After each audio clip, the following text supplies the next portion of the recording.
আসসালামু আলাইকুম আমার দিনী ভাই ও বোনেরা, এই মসজিদে জুম্মার নামাজ পড়ে আপনার জন্য, আপনার আব্বা আম্মার জন্য, ওসমান হাদি ভাইয়ের জন্য এক আল্লাহর কাছে রোজা থেকে দোয়া করব। রোজাদারের দোয়া আল্লাহ কখনো ফিরায় না।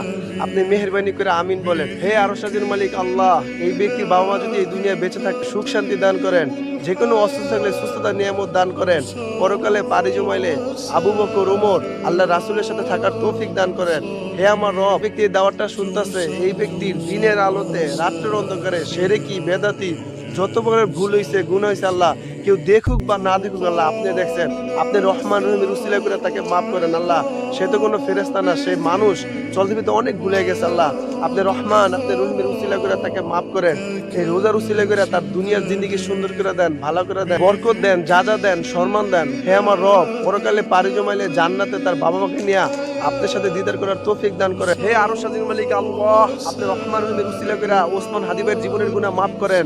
হে আমার রব, ওসমান হাদি ভাইকে জান্নাতে আবু বকর ওমর আল্লাহ রাসূলের সাথে থাকার তৌফিক দান করেন। হে আমার রব, এই ভাই যে দুনিয়াতে বিদায় নিছে, সেই দুনিয়ার জন্য, রাষ্ট্রের জন্য, দেশের জন্য, ইসলামের জন্য জীবন দিছে আল্লাহ। তুমি তার গুনার দিকে না তাকিয়ে তুমি রহমান রহিমের উসিলা করে আল্লাহ পরকালে জান্নাতে উত্তম পথে আল্লাহ রাসূলের সাথে থাকার তৌফিক দান করো আল্লাহ। ওসমান হাদি ভাইকে বাঙালি মুসলমান, সে দুনিয়া বিদায় নেওয়ার পরে তাকে চিনছে আল্লাহ। সবার ইচ্ছা তার সাথে দেখা করার আল্লাহ। তুমি রহমান রহিমের উসিলা করে সমস্ত মানুষকে তাকে নিয়ে তোমার সাথে দিদার করার তৌফিক দান করো আল্লাহ। তুমি গুনার দিকে না তাকাইয়া তুমি রহমান রহিমের উসিলা করে, এই রোজার উসিলা করে, আজকে পবিত্র জুম্মার উসিলা করে আল্লাহ, প্রিয় নবী হযরত মুহাম্মদ সাল্লাল্লাহু আলাইহি ওয়াসাল্লামের উসিলা করে আল্লাহ, তোমার এই গোলামের দোয়াকে তুমি কবুল করো।